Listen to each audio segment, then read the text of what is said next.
station. Michael K.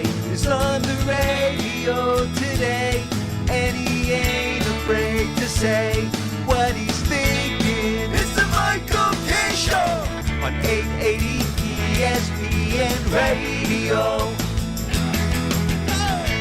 And a good afternoon, everybody. This is indeed the Michael K. Show. We thank you for joining us on this Friday, Halloween, October 31st, 2025. Beautiful day outside for trick-or-treating. Hope you're safe and careful and all that. And thank you for spending these next 2 hours with me. It's me and you for two. Those are the rules of engagement every single day. World Series Game 5 is tonight. We have the Knicks against the Bulls tonight. We're going to talk to Frank Isola at 1:30 to break down what's going on with the Knicks, who are 2-2. And then we'll talk to Buster Olney live from Toronto, where he'll be part of the radio call on ESPN Radio for Game 6 of the World Series. And I mentioned that it's Halloween, and so I just want to make a quick detour, whatever way you'd like to pronounce it. We had a fantasy draft of Halloween candy, and Tom Bauer, who is on the board for the show many, many times throughout the week, not enough for my taste. He, right before I went on, he took a shot at the 4 candies that I picked for my draft. Now, you don't get to pick whatever 4 you want. You have to go in order, and I was the 4th pick in the first round. So I picked my 4 candies: Mounds, Nestle Crunch, Junior Mints, and Milk Duds. I think that's a winner. I think that's a team that could go all the way to the championship round. Tom took exception to that. And, Tom, I'd like you to articulate to our great listeners why you thought it was such a bad draft for me. Yeah, Michael, taking Mounds in the first round, that's like an automatic L in the draft entirely. That's not even a first-round pick. That's like if you're picking Zach Wilson second overall if you're the New York Jets type of bad. And it did happen. And, by the way, Mounds is a delightful treat. Yeah, whatever you say. I think it's awful. You don't like Mounds? No, not a Mounds guy. Okay. And what's wrong with Nestle Crunch? Nothing wrong with Crunch. That is a sleeper in the first round if I were drafting. No problem with Nestle Crunch. Junior Mints you don't like? I don't like mint chocolate candy at all. And Milk Duds, you're not a fan? No, it's like chewing on rubber. It's awful. Wow. Well, the fact that you've chewed on rubber also is a little bit of a concern, which we'll get to at another time. Let me give you the rest of the shows. Barton Carlin, Reese's Peanut Butter Cups, number 1. 100 gram, which if it was around when I was selecting with the 3rd pick, I might have gone with that. Butterfinger is the 3rd pick, and Twizzler the 4th pick. Now, Dan Grosso went Twix, Reese's Pieces, Starburst, and Milky Way. And then Don Hahn and Rosenberg went Kit Kat, M&M Peanut, Skittles, and then this is so weak. They went Hershey's Almond because DiPietro and Rothenberg, they went Snickers, regular Hershey's, Sour Patch, and regular M&Ms. So, Tom, you have all the picks in front of you. Who do you think had the best draft?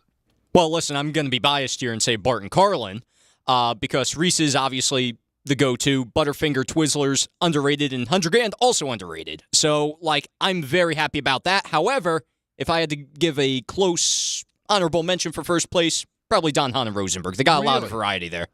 So you're a big Skittles fan? Big Skittle guy.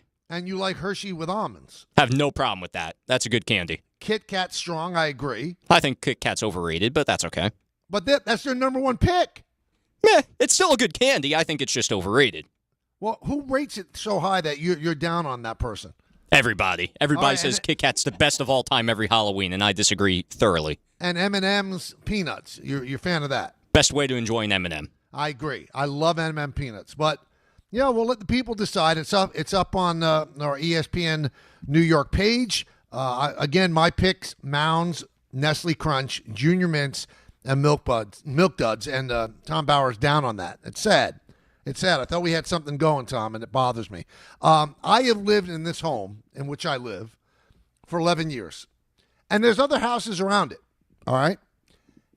In 11 years, I'm not even exaggerating for effect. In 11 years, I've never had one person come to the door for trick or treat. Not one. Now, tell me that's not odd. It's almost like I'm living in an alternate universe.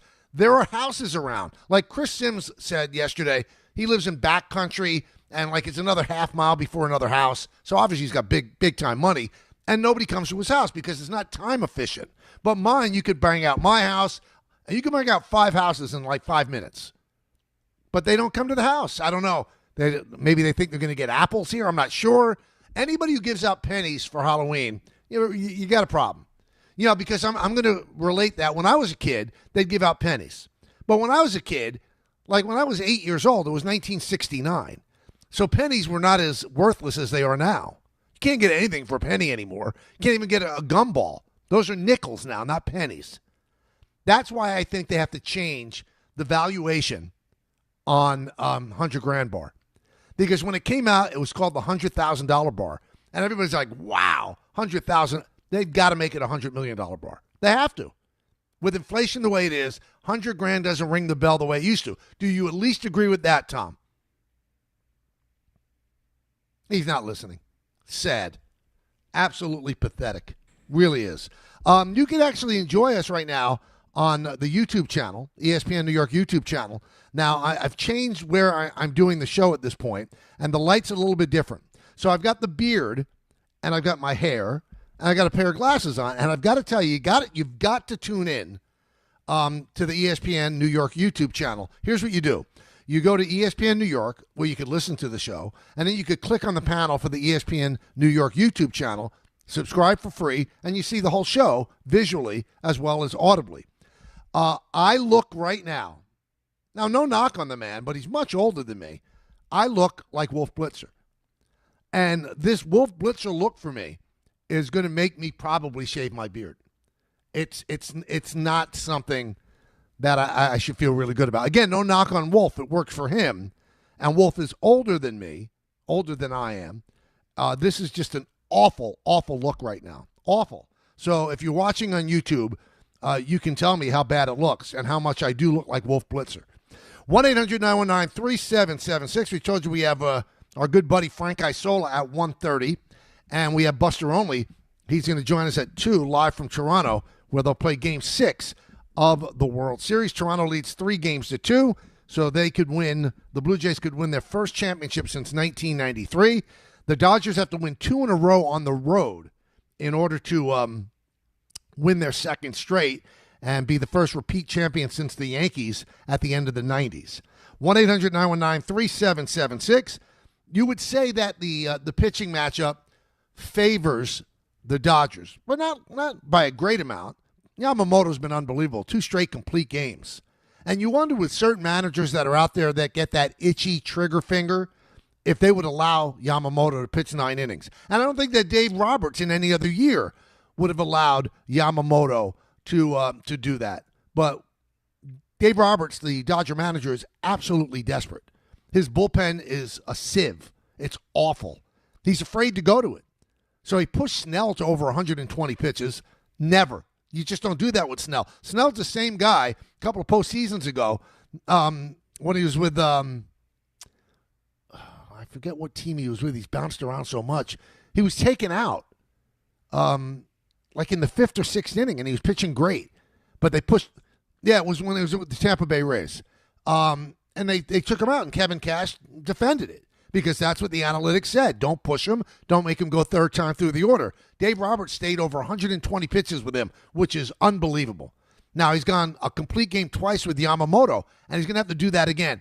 For the Blue Jays, it's Kevin Gausman, who pitched well until the 7th inning in the last game, but then kind of got shaky in the 7th inning, and that was enough. So we'll see exactly what happens here. The Blue Jays are less afraid to go to the bullpen. The Dodgers are petrified. But no matter how great Yamamoto pitches tonight, no matter how great he pitches, if they don't score, they're not going to win. And that doesn't, you don't have to be Abner Doubleday to figure that out. They're not going to win. The Dodgers offense has been dreadful. Do you know that in the last 8 games of the postseason, including the 18-inning game, they've scored 28 runs in 8 games. 28 runs. The Dodgers, through 5 games of the World Series, hitting .201 as a team, and their OPS is .651. Not good enough. Since the 18-inning win that ended with Freddie Freeman's walk-off home run, they are 10 for 61 as a team. That's 164. 8 singles out of those 10 hits, and an OPS, an anemic .465. Unbelievable. Mookie Betts is 3 for 23. Max Muncy, 3 for 20 in the World Series. Tommy Edmonds is 3 for 21. They're just not getting it done. They're just not getting it done. So Yamamoto could pitch as well as he wants to. If the Dodgers don't score, they're not going to win. It's been a good World Series so far. I saw the other day a fascinating stat to me. I don't know if you guys saw this, but in the 18th inning, right? The 18th inning of that classic Game 3, there were 8 million people in the United States viewing that game. 8 million people. That was at 7 minutes to 3. Think about that. Most of the East Coast, all of the East Coast is sleeping except for me and some people on our staff. That's it. 8 million people. Now, Game 5, where the Blue Jays won that game, I saw the ratings for that. It was like, I'm rounding off now, 11.5 million in the United States. And you go, that's not that great. But there were over 11 million people viewing in Canada. So in North America, Game 5 drew over 22 million people. And you can't say, well, you can't combine Canada. Well, listen, you're losing the Blue Jay market because they can't watch Fox. They can only watch it on the sports network in Toronto. So you would say, okay, if it wasn't the Blue Jays, and let's say it was the Yankees and the Dodgers again, I don't know if it'd be 22, but it might be 18 or 19. So, reports of baseball's death, highly exaggerated. It's still a very popular sport. It's extraordinarily popular regionally. Each region loves their team. We gave you these stats a couple of weeks ago. Yes, had an unbelievable year for ratings. It was up over 5% over a World Series year the year before. A lot of people watch regional sports baseball. Maybe nationally, it hasn't been as attractive as other, well, not other sports, football. But you compare baseball's ratings to the NBA ratings and the NHL ratings, baseball still beats them. They still beat a great NBA Finals. A great World Series will beat a great NBA Finals. And NBA got all of this money in the new television deal. I wonder what baseball is going to get in 2 years when all of their deals are up. Speaking of the NBA, Knicks and the Bulls tonight. Knicks are 2-2. The Bulls off to a great start, 4-0. The Knicks are 24th in offense, 7th in defense, so it's flip-flop from last year. Mitchell Robinson, who's been out with left ankle management, I think it's nonsense. There's no way that you miss the first 4 games of the season unless there's been some sort of setback. He played 3 preseason games, and then since the third one, he's out with left ankle management. And they say, well, there's been no setback. I say, I don't believe you, but he is going to play tonight in all likelihood. And Deuce McBride, who had left the team for 2 games for personal matters with his family, he's going to return. But this is a Knick offense that's still finding its way. And, Mike Brown, the head coach, said it's going to take a long time. It's going to take a long time, a month and a half before we really see what's going on. I wonder how long it's going to take with Karl Anthony Towns. He's not a guy that you should be dictating pace to. Also, if they turn into a 3-point shooting team, I don't know if they have the guns for that. I really don't. 1-800-919-3776. The Giants and the 49ers, they'll play on Sunday. The Jets have a bye week. The Giants are 2.5-point underdogs to the 49ers. That's coming off their 38-20 loss to Philly. 49ers have not played well. Nick Bosa's out. Fred Warner's out for the whole year. They have a great runner in McCaffrey, and we'll see how the Giants can stop McCaffrey because they could not stop Saquon Barkley. That's an interesting game. We'll get a little bit more into it a little bit later on. 1-800-919-3776. It's time for the co-host. You know I love you. I really do. And we'll start it off with Greg. He's in the work truck. Hello, Greg. How's it going, Michael? How are you on this Friday? All good. How about you? Mostly spectacular. Before I get to my point, I want to thank you for something. Recently, I had emergency surgery, and since then, I've been in recovery, and I've been listening to you nonstop, and you're getting me through this, my man. Oh, thank you. I hope you're okay, my friend. I'm doing well. Listen, Good. There's two things I want to talk to you about. One, I slightly disagree with your candy take from the, the pool that you did earlier in the week, the Halloween draft. Fantasy draft, yep. The only thing I would exchange, really, Crunch, Junior Mints, and Milk Duds, I'm on board. I can't get on board with Mounds. It's Reese's all day, my man. Well, you know what? Listen, I like Reese's, but I got to be honest. I didn't have the chance to pick them, but I'm going to tell you the truth, Greg. I would not have picked Reese's. I mean, Reese's are good, but Mounds are. Have you had Mounds? Coconut I have. And chocolate. It's delightful, Greg. I'm just more of a Reese's fan. I don't mind Mounds. I'm just more of a Reese's man. Okay. Now you want to say something about the Giants? Yeah, I have no problem with the Giants' offense. I really don't. It's their defense that bothers me. Even when fully healthy, I have a lot of questions for their defensive coordinator as well as their defensive strategies and their play calling. It looks like they're just purely incompetent at some points. Not taking away anything from Burns or Dexter Lawrence or Kayvon, but they don't ever stop anything. They don't commit turnovers or anything, and I fear that's why they might lose on Sunday. I hope I'm wrong. Well, I mean, I can't argue with you, especially coming off the fourth quarter against the Broncos. Their defense was awful. Their defense was terrible against the Eagles, but they have played some decent games defensively as well. Their defense wasn't good against the Cowboys. So, yeah, they've given up a lot of points. Now, they've got some injuries in the secondary. You have to give them that. They haven't been getting to the quarterback as much as we would like, and they don't stop the run as well. So it's hard for me to argue with you, Greg. It has not been good defensively. There's no way to argue with it. Let's go to John and Chatham. John. The Halloween candy? Oh, my God. No turtles or Baby Ruth and all the host picks? Well, I would not have gone with turtles, but you know what? Baby Ruth is a glaring omission, John. Glaring. And You're right. And I'm disappointed in the big fella.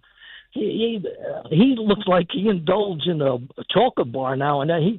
He's picking Skittles? Come on. That, you know what? That's an excellent point, John. And the big fella he's talking about is Chris Carlin. And, that was the last pick of the draft, too. But he had Baby Ruth available if he wanted to, and he didn't go that route. He went with Twizzlers. That was the last pick in the draft. They had the first pick, and then they had the last pick in the fourth round. And Carlin and Bart went Reese's, Hunter Grand, Butterfinger, and Twizzlers. A little odd, but Twizzlers, it's hard to argue with Twizzlers. Let's go to Dave in the car. David. Hey, what's up, Michael? Sorry if I'm not leaning into the Halloween candy That's bit, okay. but I have a question about Towns. I'm really concerned about him, and here's why. I watched Giannis dominate the other night, right? They asked Giannis a year ago, how's that knee that you banged up in the championship? How is playing on that knee? And Giannis said, it hurts me every time I play. Some nights it's excruciating, some nights it isn't. He's still a dominant player. All summer I watched Wembyana working out with Akeem Olajuwon. And I'm looking at Towns, I'm looking at his body and his conditioning. I'm looking at how he has these ebbs and flows. And I also know that he's a party guy between here and New Jersey. That I do know. Fine.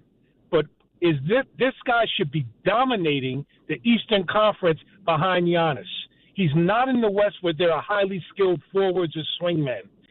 There's no room for him to have any more ebbs and flows if the Knicks are really going to go for a championship. Do you kind of see him as some... Let me stop you for 1 second because I want to see your take on this. He finished third team All-NBA last year. He didn't have a bad year. He had a really good year. You're talking about the first 4 games? I agree. He's not in great condition. That is so, but the thing is, Michael, it's so noticeable. And to see a guy as freakish as Wembyana, in shape as him, working out with Akeem Olajuwon, and just coming into the first 4 games, stomping on everybody, like that's what the Knicks need from Towns. There's no wiggle room to come in. I got to work my way into shape. You're supposed to be conditioned year-round. You know what? I can't argue with you about that, but I am going to give him a little bit of a pass, and we'll talk with Frank Isola about this as well. He's in a new system, to me, that doesn't benefit him. It just doesn't benefit him. I mean, they're trying to go with pace. He's lumbering down the court. He's never been a physical specimen. It's his size and his 3-point shooting ability. You know, he's a freakish 3-point shooter for a man that size. But I got to tell you, they're doing him no favors with this new offense. They're just not. They're just not. Let's go to Rashad in the Bronx. Rashad. Hey, Mike. Good afternoon. How you doing, Rashad? I'm doing well. Doing Good. well. All right. So I heard you talking about the Dodgers. I want to make a Knicks point real quick after this. Sure. Are you talking about the Dodgers offense and how awful it was? To put it into context, I actually seen a stat earlier this morning that Volpe has a better OPS than the Dodgers do in the World Series. Yes. The Dodgers OPS in the World Series is 651. Yeah, and Volpe's was like 680, something like that. Yeah. So that's put in the context how awful the offense has been. Yeah, it's been terrible. And yeah, it's been awful. And then in terms of the Knicks, yeah. So yeah, the thing about Towns, like Towns, I'm not. I like Towns a lot, but he has. This is an opportunity. He has to seize the opportunity. He can't be coming into the season out of shape. He can't. This is a huge opportunity. We can't miss this opportunity to dominate the East. Well, listen, I'm not going to freak out. You know, I said this last year too, and a lot of people got mad at me. Well, yeah, we have to evaluate things on a game-to-game basis. Cool. You want to play that game? That's all right. They're 2-2, and they have a new coach, and they're installing a new system. It was not going to be easy. No one thought it was going to be easy. Everybody thought it was going to be a work in progress. That's exactly what it is, a work in progress.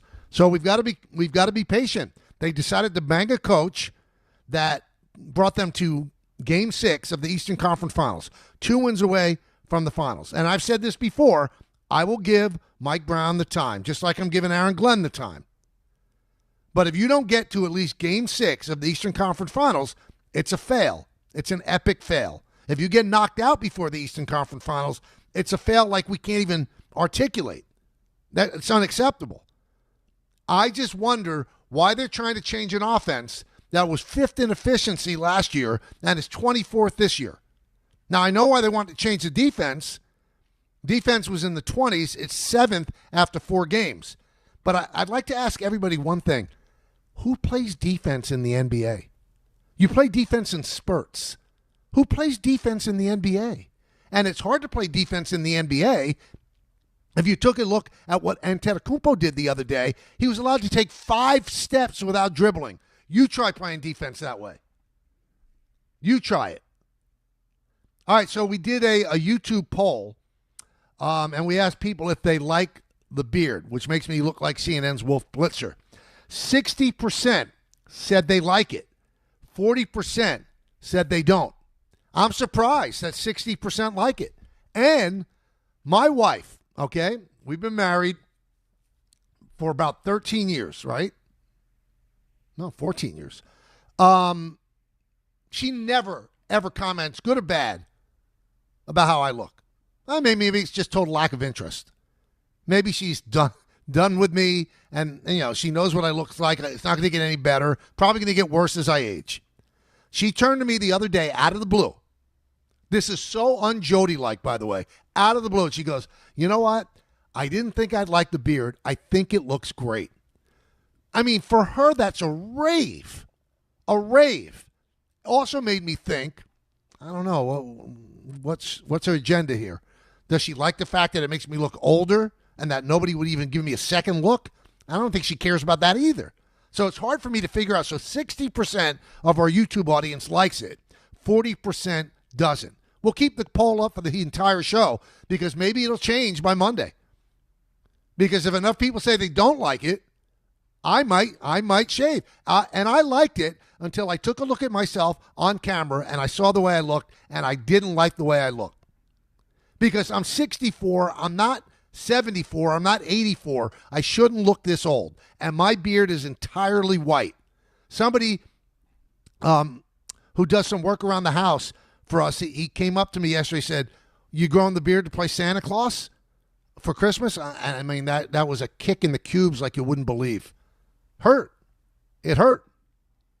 So I've got some thinking to do over the week. I'm going to keep it until at least through Sunday because I'm going to go to the Giants 49ers game with my family. And, the extra warmth on the face is going to be nice. And also maybe no one would recognize me. And so they don't come up to me and they go, ooh, you stink, you're a big head, you're a freak, I hate you. This way, nothing. Anyway, when we come back, Frank Isola, the great Frank Isola. But before we do that, I need to tell you something. It's important. YouTube TV. All you YouTube TV customers, get the sports you love on ESPN. Get them back, including college football, college game day, Monday Night Football, NBA, college basketball, and more. So act now. Go to keepmynetworks.com to get ESPN back. Right now, it's not on YouTube TV. So you're not going to see all the games, the college football games. You're not going to see basketball, Monday Night Football, everything, all the great things, all the great shows on ESPN. You're not getting it if you're a YouTube TV customer. So just go to keepmynetworks.com to get ESPN back. We'll talk some more Knicks with Frank Isola. That's coming up in just a moment right here on ESPN New York. Friday with Don, Hahn, and Rosenberg. Will the Knicks get back on track in Chicago? Can Jackson Dart and the Giants find a way to upset the 49ers? He is uber talented. I understand why Dayball went to the blue tent. I probably would have went too. I mean, kid's good, man. He's a really, really, really good kid. I think New York hit on this one big time. Don, Hahn, and Rosenberg today at 3 on ESPN New York and streaming live on YouTube. Shop new fall offers at Bay Ridge Mazda. Lease a 2025 Mazda CX-30S for as low as $199 per month or finance for 2.9% APR for 36 months. Or the 2025 Mazda CX-5S for as low as $229 per month or finance for 2.9% APR for 36 months. Plus, enjoy 1 year of complimentary Bay Ridge Plus benefits like ding and dent coverage, key replacement, windshield protection, and roadside assistance. Visit them in Brooklyn or online at BayRidgeMazda.com. Bay Ridge Mazda, where confidence comes standard. See dealer for details. Finding great candidates to hire can be like, well, trying to find a needle in a haystack. Sure, you can post your job to some job board, but then all you can do is hope the right person comes along, which is why you should try ZipRecruiter for free at ZipRecruiter.com/ESPN. ZipRecruiter doesn't depend on candidates finding you. It finds them for you. Its powerful technology identifies people with the right experience and actively invites them to apply to your job. You get qualified candidates fast. So while other companies might deliver a lot of hay, ZipRecruiter finds you what you're looking for. The needle in the haystack.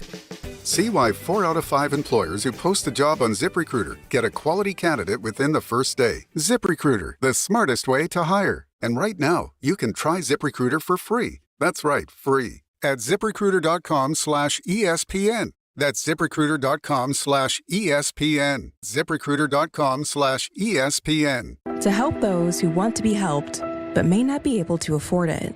That's what PGA Tour winner Grayson Murray had envisioned for a foundation before he sadly took his own life at just 30 years old. His parents channeled their grief into creating the Grayson Murray Foundation, carrying out his vision to help those struggling with mental health and addiction.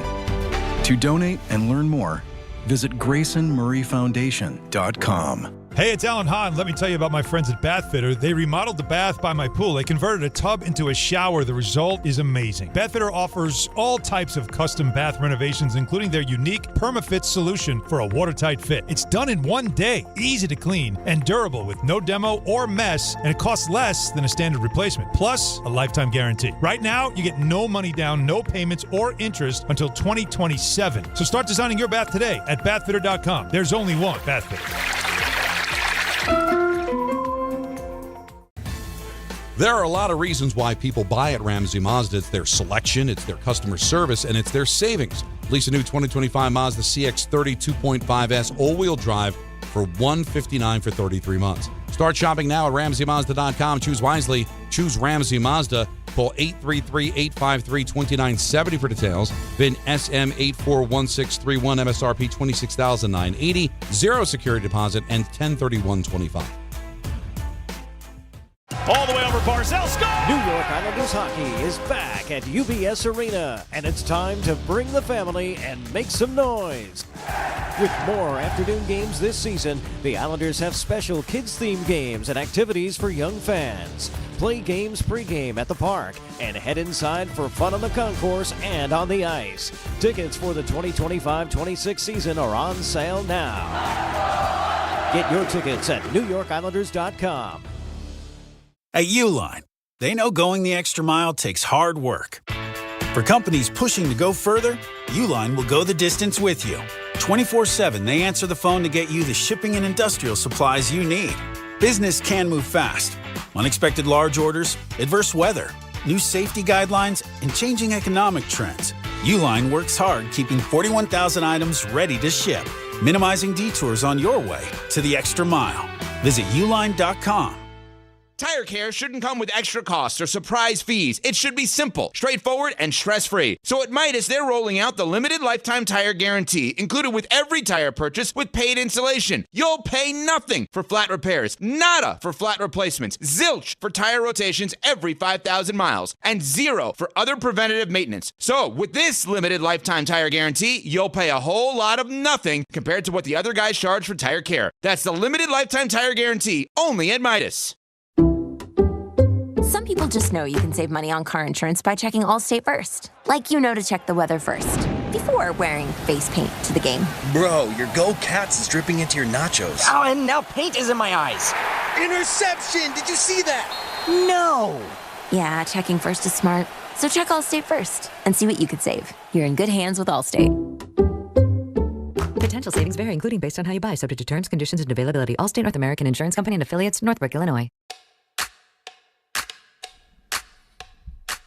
Welcome back to the Michael K. Show on Halloween. Knicks and the Bulls tonight in Chicago. Knicks have lost 2 in a row. The Bulls have lost to a great start, 4-0. The Knicks' offense is 24th. Their defense through 4 games is 7th. So it's a flip-flop of last year. And now we bring in a guy I respect so much. He's a good friend for a long, long time. And he does set me straight on basketball. He has the info. And he tells me what I should know. And that is the great Frank Isola. He works for the Yes Network on the Net broadcast and has his own radio show on Sirius XM with Brian Scalabrine, and he joins us now. Hello, Frank. How you doing? Mike, how you been? Great job in the studio during the playoffs. I love those post-game shows, win or lose. It's always really entertaining, really informative. I love those shows. Wish it would have gone a little bit longer. A lot of people do. I know. And I am too. You're a fan of Thibodeau. And you kind of look down your nose at those that talk about minutes police and all that. But they made the change to Mike Brown. And my question is, Mike Brown seems to be trying to fix the offense. The offense last year was 5th under Thibodeau. Their defense needs to be fixed. But I look at it this way, Frank. I wonder if you agree. Who plays defense in the NBA that it's that important that you're going to sacrifice offense to improve your defense? Your thoughts on what you've seen so far in the 4 games with the Knicks? Yeah, the coaches always say, I could take a good offensive player, make him into a good defensive player. It's much harder to do it the other way around. I think, the one big issue, and I think Knicks fans talk about all the time, having a ball-dominant point guard like, Jalen Brunson. Everybody talks about running. Well, he's not Tyrese Halliburton. He's a different kind of player. So when you're talking about Brunson, you got to really compare him to guys like Shai Gilgeous-Alexander, James Harden. That's really what the strength of the team is. And the strength of the team is also, a two-man game with Jalen Brunson and Karl Anthony Towns. The Towns thing is a little weird. I think, he seems to be a little down. Maybe that had something to do with his name. When people started talking about Giannis Antetokounmpo, I think Karl is pretty smart. He knows that the only way they'd be able to really make a trade with the Knicks is if he were involved. I do find it kind of interesting that he had a really poor game against Giannis and the Bucks the other night. So I think, they're going to need, if you're going to be a championship team, you're going to need Towns. The guy did go to the conference finals in back-to-back years, once in the Western Conference with Minnesota, obviously last year with the New York Knicks. The guy's a tremendously talented player. I think he and the coach got way too much of the blame when the team lost last season. Obviously, the coach lost his job, and Karl kind of became the Patrick Ewing of, everyone's looking at him saying, you're the reason we lost. So I think he's probably still a little stung by that. All right, but they're changing an offense, and they use the word pace, and it seems like they're taking more three-point shots. And my question with that, and you alluded to it with Brunson. Brunson is an isolation guy. He backs in, uses angles and stuff like that, uses his strength. Even though he's not tall, he's really strong. Aren't you taking away what these two guys do well? Because I don't think Karl Anthony Towns can run the floor the way Mike Brown wants the team to run the floor. So you're almost weakening two of your your two most important players. No, I think you're right, and I think a lot of it has to do with the way the season ended. After they beat Boston in 6 games, how many people were sitting around and saying, they really need to change the offense. It's not working the way that they do it. They ended up losing to Indiana, and Indiana was a freaky athletic team that loved to run. The teams with the 2 best records after January 1st last year were Oklahoma City and Indiana. I still don't feel like the Knicks fan, and maybe even the Knicks organization, gave Indiana the respect it deserved. It smoked Giannis and the Bucks in the first round, smoked the 64-win Cavs in the second round, beat the Knicks in the third round. Then we're up at halftime in Game 7 of the NBA Finals against the best team in the league, and Halliburton was hurt. Blew out his Achilles in the first 7 minutes. So I think it's to me it seems to be an overreaction. Remember, Mike, when they played Indiana averaged 116 points in that series. The Knicks averaged 115 points. So it wasn't like Indiana's offense was lights out and like the Knicks just couldn't keep up. I mean, it was a miracle shot in Game 1 by Halliburton, and then of course Indiana kind of blew them out in that final game, Game 6. But the two teams were a lot closer, I think, than the reaction to losing was. And again, I think you're right. And I think if I'm Mike Brown, you don't really have to change that much. The team was successful, and I think, you hope that they added a better bench because that was the big issue last year. The guys that people wanted Tom to play, including the front office, 3 of those guys aren't even in the league anymore. Yep. So clearly there was an upgrade with the bench. But I think sometimes that happens when the new coach comes in, but it all goes back to, and I said it at the time, the Knicks treated last season like it was a failure. It wasn't a failure. There were just some tweaks that need to be made. And, Mike Brown's smart enough where he'll know how to do that. I just don't think he needs to get that, too dramatic in changing things because, to your point, Brunson is what he is at this point, and the strength of the team is a ball-dominant point guard. And also, if you're going to accentuate three-point shooting, right, there are certain lineups, like with Mitchell Robinson and Josh Hart in that lineup, that if you're accentuating three-point shooting, then it's 3 on 5 because those two guys are not great three-point shooters, and that allows the other team to double up your best three-point shooter. So I'm not quite sure their thought process there. Yeah, I think you're right, and, I guess there's a chance Robinson's going to play tonight. Remember something else about Hart. Everyone talks about, the Knicks and ball movement. Look how many assists Josh Hart averaged last season. He's not averaging that many assists if there weren't times that Jalen Brunson was playing off the ball. And what the Knicks like to do, a lot of times Hart was being guarded by the opposing team center. So that allowed Hart to get on the perimeter, kind of, drive and kick and do things like that. So there were plenty of times last season when he was off the ball. But you're right, it's hard to have – listen, the most dangerous three-point shooter they have on the team is Karl Anthony Towns. Right. Because, he can knock down that shot. You can make the case he's the greatest shooting big man, three-point shooting big man of all time, but you're going to guard him with a big, which opens up the floor for everybody else. Do you think, just from watching, because I'm getting the sense, that Karl Anthony Towns is not in the best shape? I think there's a little bit of that. I think also, when you had, 2 long seasons like he had going to the conference finals, maybe that impacts you a little bit. When you play in New York, everybody becomes a big celebrity, so you're over in Paris at, Fashion Week and things like that. The one thing about Karl, when you watch him run, he's got really big feet. And, he has been bothered by knee issues in the past. So, you're asking like a big guy to get up and down the court. And last year he did a great job. He played 72 games. And I think for a lot of these guys, and I think it's only natural for it to happen with some players and occasionally with some teams, when they've had the success that they had and they went deep into the playoffs, they kind of almost used the regular season, or at least like the first month, maybe even 2 months, to kind of work their way into it. I even think Cleveland is a little bit like that. Cleveland won 64 games last season. That means they went 64-18. They've already lost a couple of games this season, and they got guys banged up, and they don't seem to be – there's no sense of urgency from Cleveland. I don't know if that's the right way to go about it, but they won 64 games last year, and they got knocked out in 5 in the playoffs. Talking with Frank Isola of the Yes Network and Sirius XM as well. Now, it's kind of an old story at this point, but to me it has not been resolved, and I know you have a lot of sources within the NBA. So who got Thibodeau fired? Was it Dolan? Was it Rose? Was it players who didn't stand up for him?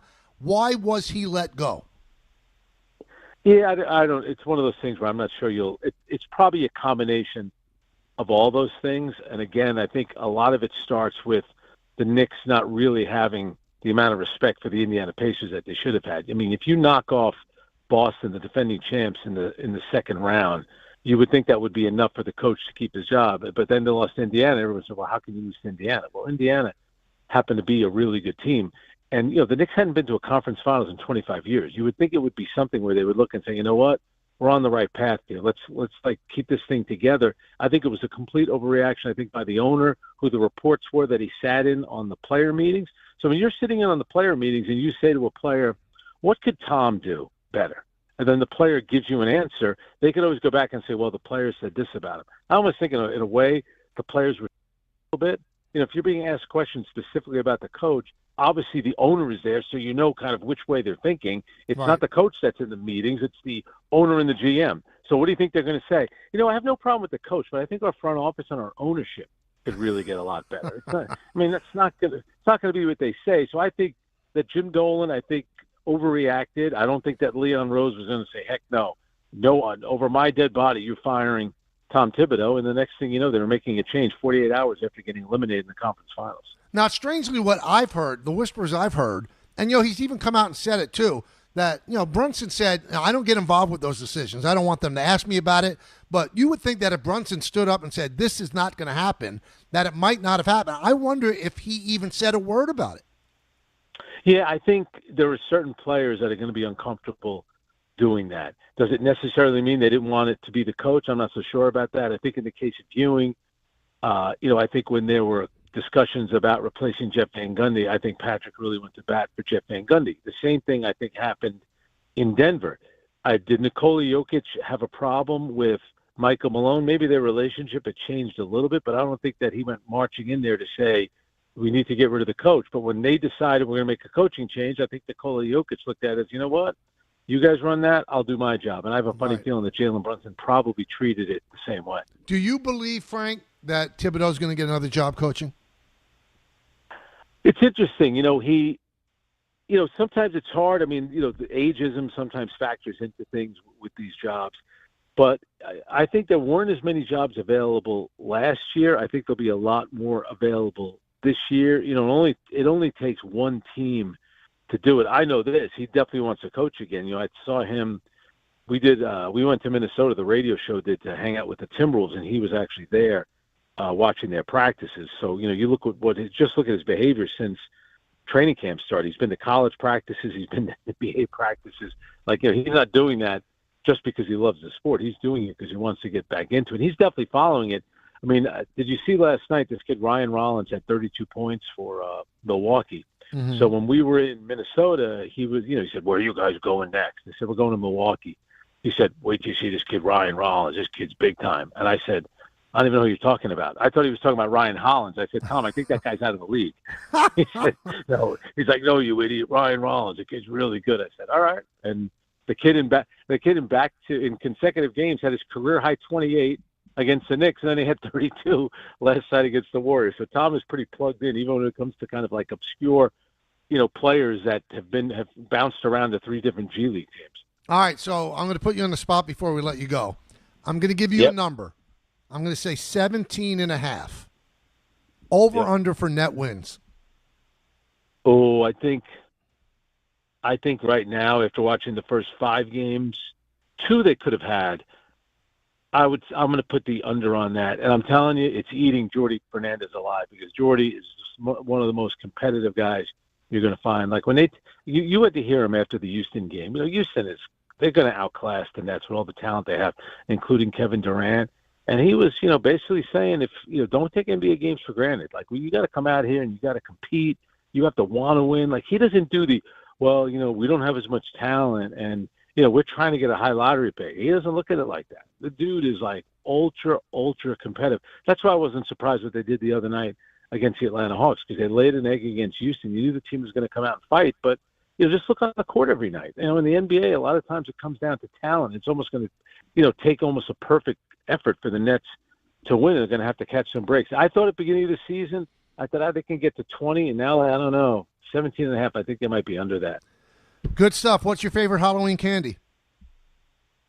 I like M&Ms. I like Twizzlers, but not the Halloween Twizzlers. I like the big ones that come in the big pack. Now, do you go M&Ms or M&M peanut? No, I used to. I like the plant. Can I ask you one quick baseball thing? Yes. Were you at the '93 World Series when Carter hit the home run? I was not, because I was already a broadcaster then. I thought you were a big shot back then. That was like one of the first. Back in the day, the newspapers, we used to send like 3 and 4 people to these games. I remember being at that game. It's hard. I heard you guys talk about it in the update. It's like 32 years.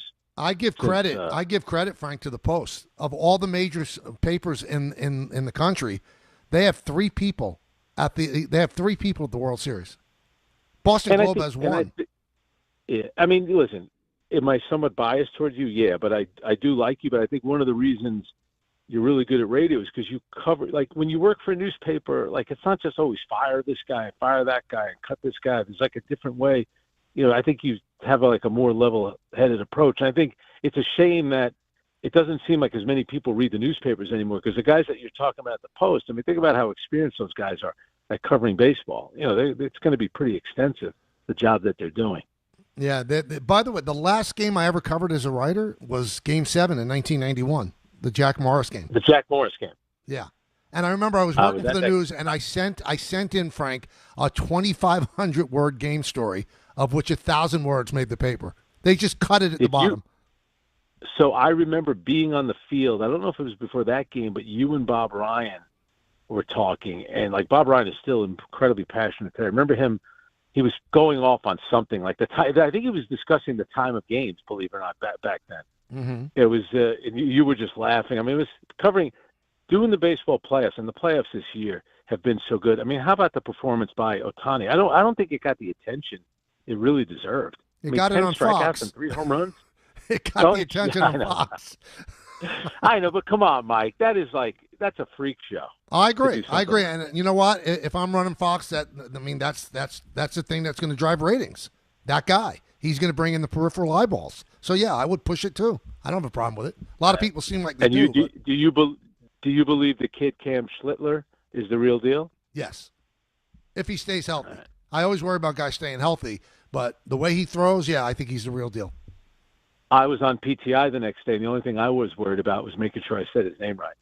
Oh, it's a bear. Every 5 days, you know your career could end. I know.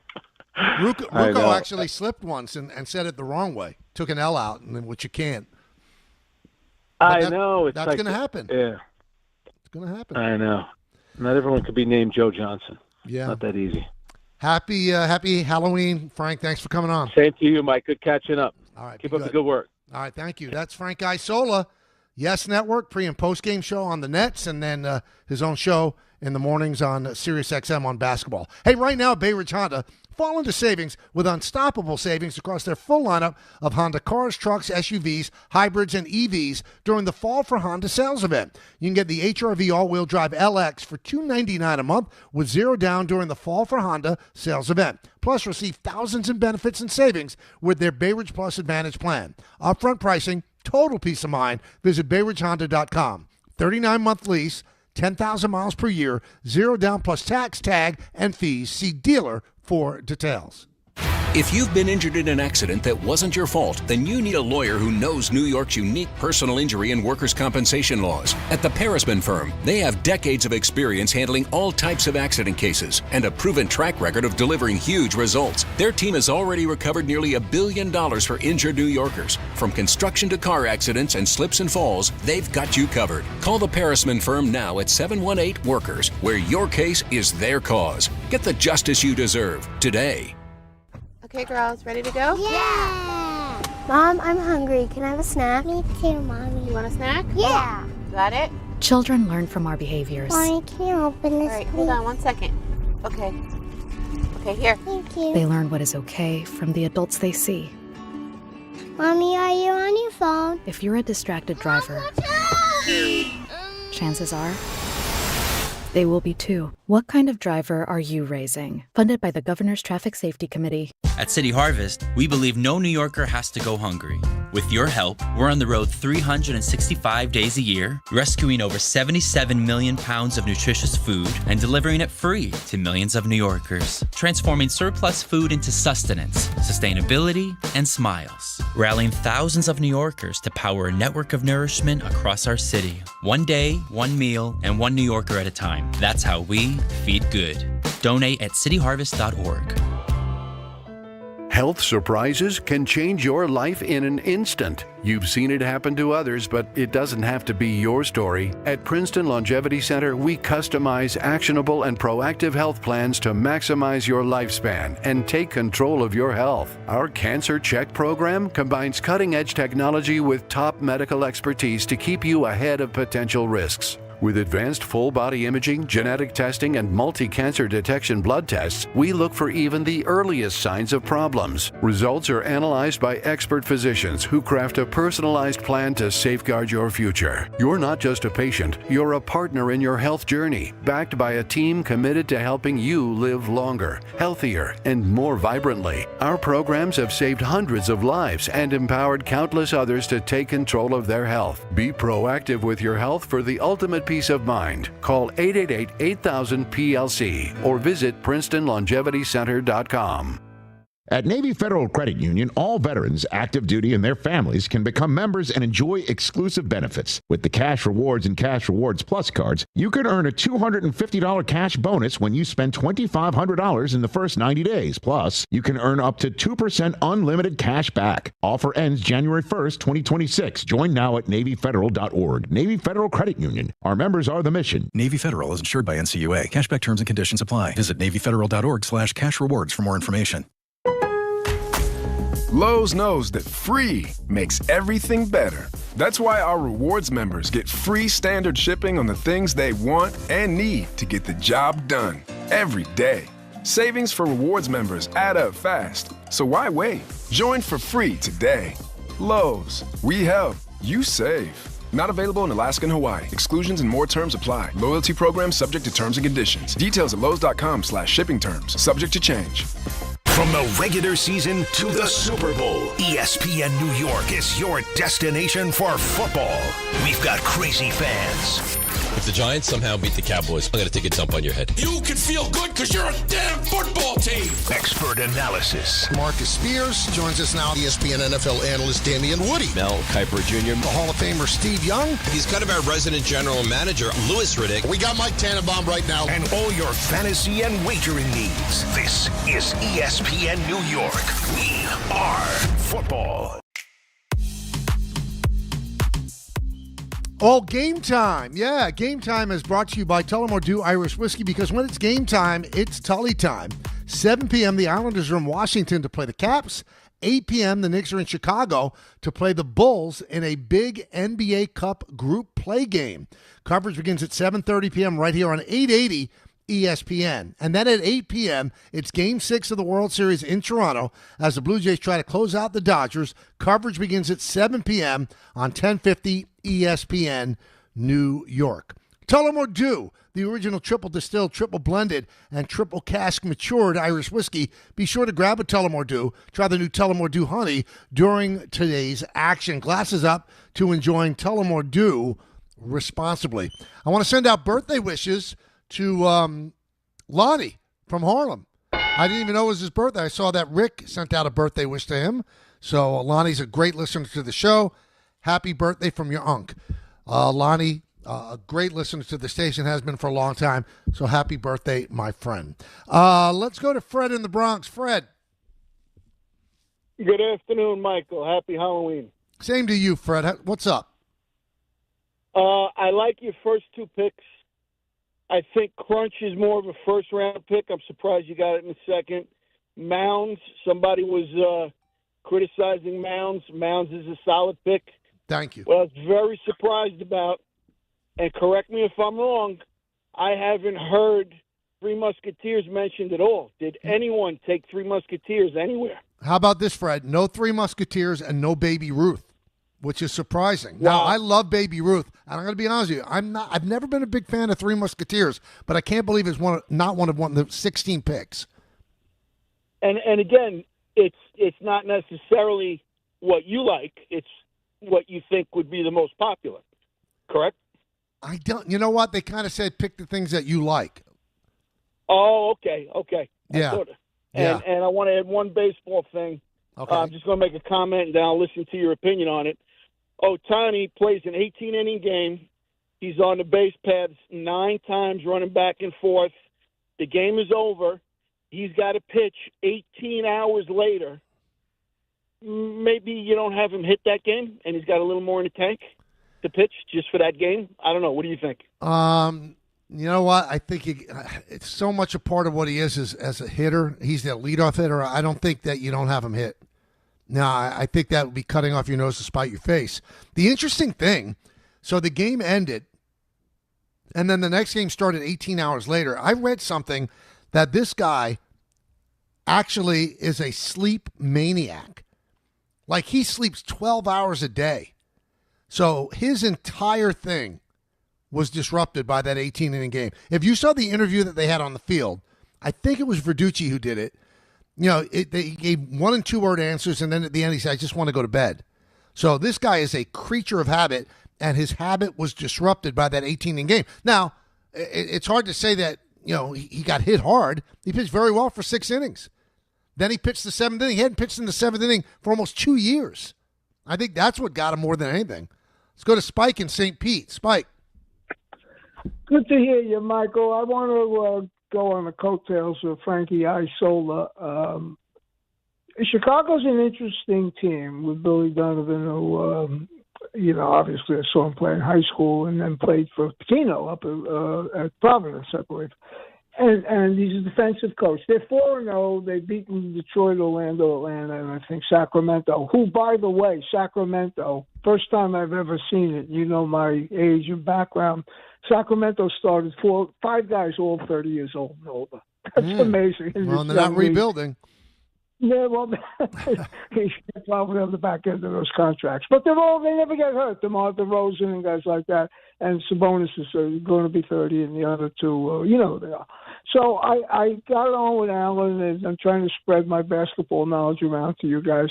And Alan and you are the basketball guys on the station, in my opinion. Not, casting aspersions on anybody else. But what I noticed with Mike Brown, it's 4 games. And he's a smart guy. He's a nice guy. He's not as personality-wise as, let's say, as a hard ass, if you could say that, as Thibodeau is. I thought Tom was unjustifiably fired. But they got Mike Brown. He coached the year twice, but within 2 years he was fired in both teams. That's the nature of the game. I thought he made 0 adjustments in the third quarter. Now, I go back so long. Red Auerbach used to kill you after the timeout and the halftime and make adjustments and blow you out in the first 5 minutes of the second half. There were lapses by both teams, mostly the Knicks, in the first 6 minutes, before the timeout in the second half. Knicks went in with a 15-point lead and with whatever lead. Towns never should have played. If you're going to take one shot in the first half with arguably your second-best scorer, you shouldn't be in the game. And you know what's interesting about that, too? He took the one shot, and they played very well in the first half. And then it seemed like they said, well, he's got to shoot more. And then he shot more, and he was awful in the second half. I don't think that Brown's going to make that many adjustments. He wants his team to grow into this system. He just does. And that's the way he's looking at it. So I don't think you're going to see any grand X's and O's adjustments. They'll do some of it, but the bottom line is he wants them to learn to play the way he wants them to play. ESPN New York, giving you the chance to experience UFC 322 at Madison Square Garden on November 15th. One grand prize winner and a guest will score tickets to the ESPN New York suite hosted by Peter Rosenberg. Now enjoy the energy of the Garden, the comfort of a private suite with great chicken fingers that'll make you weep, and world-class UFC action alongside one of New York's biggest sports personalities. Yeah, we're talking about Peter. To enter, find the contest tile on the ESPN New York app to submit your entry. It's brought to you by Bud Light, the official beer of UFC. When we come back, we go live to Toronto. Buster Olney will join us. He's going to be part of the radio broadcast of tonight's Game 6 of the World Series. Hey, shop new fall offers at Bay Ridge Mazda. Lease the 2025 Mazda CX-30S for as low as $199 per month, or finance for 2.9% APR for 36 months, or the 2025 Mazda CX-5S for as low as $229 per month, or finance for 2.9% APR for 36 months. Plus, enjoy 1 year of complimentary Bay Ridge Plus benefits like ding and dent coverage, key replacement, windshield protection, and roadside assistance. Visit them in Brooklyn or online at BayRidgeMazda.com. Bay Ridge Mazda, where confidence comes standard. See dealer for details. Hey, this is Mika Zibanejad. Hey, this is Adam Fox. Catch every Rangers game right here on 880 ESPN. WHSQ and WCBS-FM HD2, New York. When you're hiring, have you ever felt like you're missing out on meeting truly great candidates for your roles? It seems impossible to find them, but they have to be out there somewhere, right? Well, they're not hard to find when you know where to go, and that place is ZipRecruiter. And right now, you can try ZipRecruiter for free at ZipRecruiter.com/ESPN. ZipRecruiter helps 10 million people with their job search every day. And because these people are actively looking for jobs just like yours, it's easy to find the right person right away. In fact, 4 out of 5 employers who post on ZipRecruiter get a quality candidate within the first day. But if you're not using ZipRecruiter, you're missing out. So see what it's like when the impossible is easy. When you go to ZipRecruiter.com/ESPN right now to try ZipRecruiter for free.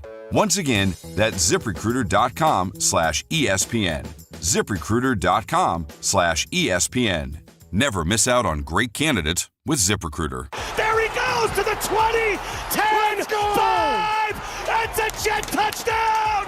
That's a Jet touchdown. Jets fans, be there at MetLife Stadium to see the New York Jets take on the Cleveland Browns on Sunday, November 9th at 1 p.m., presented by Verizon.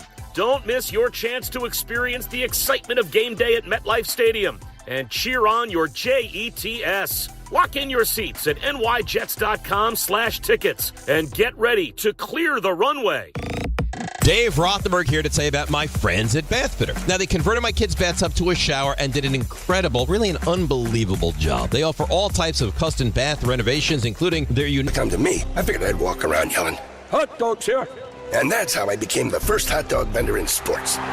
Okay, not really a game-winning call, but it was a good call. You can make one, too. Switch to Progressive and you could save hundreds. Progressive Casualty Insurance Company and Affiliates, not available in all states. Hey, Doc, nice office. Quick question. If you had to choose, would you give yourself a root canal or run payroll? Run payroll, no question. Seriously? Well, have you run payroll before? Paying my team with Gusto couldn't be easier. Gusto gives me unlimited payroll runs, next-day direct deposits, and automatically files my taxes. Saves me time. Wow, that's nice. Over here, Doc. Can I run payroll too? Choose payroll without the pain. Visit gusto.com/radio to sign up for free. Welcome back to the show, everybody. Hour 2 of our radio program. We lead you to 3 o'clock at Don, Hahn, and Rosenberg. A little bit later on in the show, we'll have our 2-pack for sure. I've been red hot lately with 2 picks of the NFL. I've got 2 picks for Sunday, so stay tuned for that. But we have Game 6 of the World Series tonight, and you can hear it on 1050 ESPN. Boog Shambi will do the play-by-play, and part of the broadcast as well is our good buddy Buster Olney, who's nice enough to join us now. And Buster, I want to start off and say I am so jealous because you are right in the middle of what has been a really entertaining, fun World Series. Yeah, no, look, Game 3, I'm standing there. As you know, you're getting ready to do the post-game interviews, and you're standing on the apron of the mound, apron of the field, waiting to go onto the field, do the interviews. And I go down there in the 8th inning, and, Magic Johnson is 15 feet from my right, and Sandy Koufax is sitting right in front of him. And you watch that craziness play out. It has been a phenomenal World Series. I think the ratings reflect that, too. Yeah, I think the combination of the Canadian ratings and Fox, it's over 22 million people. So that is a big-time rating for World Series. Yep, that's exactly right. And it feels that way, too, where you just have these great performances, whether it was Ohtani in the 18-inning game or, Vladimir Guerrero Jr. has been the best hitter I've ever seen in a postseason. Trey Savage the other day in his 8th major league start. To quote Aaron Boone, he's going to be a problem as they go forward. It's been phenomenal. All right, so the Dodgers have their backs against the wall. They win, and they live to tell another day. They lose, and their season is over. And to make the lifting even heavier, they've got to win 2 games on the road. So when the Blue Jays did it, and they were down 3-2, they won 2 games in Toronto. Do you think the Dodgers have a chance for these 2 games? I do. In fact, I still don't know how this series is going to turn out, which might sound funny because the Blue Jays have 3-2 going home. But first off, Yamamoto's pitching for them tonight. He's been so great. He's the first starting pitcher to have back-to-back complete games in a postseason since Curt Schilling in 2001. And in that first start he had in Game 2 of this series, 105 pitches, constantly getting ahead in the count with the quality stuff that got the Blue Jays to chase out of the zone. And if they tie the series tonight, look, then at that point, anything goes. And coincidentally, over the last 4 or 5 days, they had worked on a story that ran today on ESPN.com, talking to members of those 98 to 2000 Yankee teams that I covered, the last team to repeat. And they talked about the challenges of that moment because, when we look back at that team, it all seems like a nice, neat little box, 4 championships in 5 years, 5 World Series appearances. Because you were there for a lot of it. There were a lot of times when that group of players had their backs against the wall. And Paul O'Neill said something to me that really stuck with me. He said, look, in those big moments, you learn to trust the guys around you because you had been through so many of those big moments and you'd had success. And that's kind of what this Dodger team is. They have 883 combined postseason games for that roster and manager Dave Roberts, almost double what the Blue Jays have. And I do think there's a chance they pick themselves up. Now, the thing that's, concerning to me, obviously, is their hitting, and that's the age-old question. Are they collectively in a slump, or is it Toronto's pitching?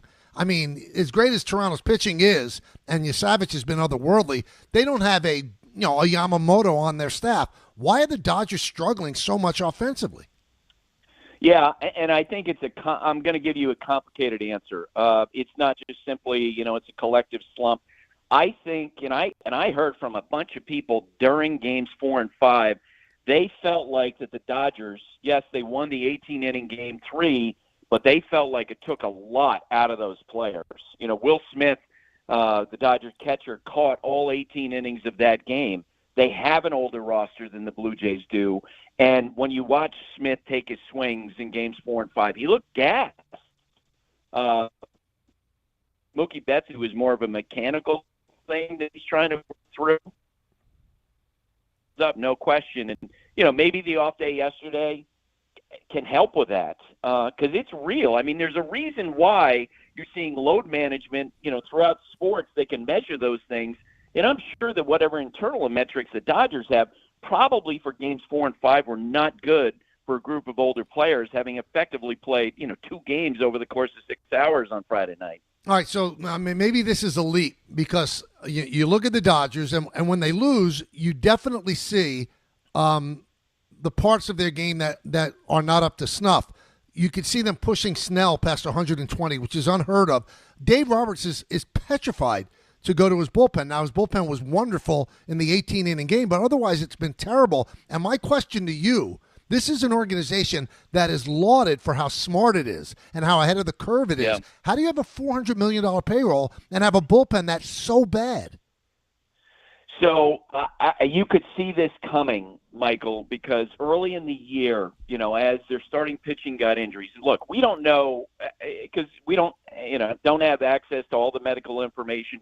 We don't know if those guys were actually hurt at the beginning of the year to the degree that they couldn't pitch. They're starting pitchers. Right. But the bottom line is that the Dodgers, the way they run their staff is they essentially give vacations to their starting pitchers during the course of the year and tell them, look, we want you ready for October, which I think is, that is a smart thing to do.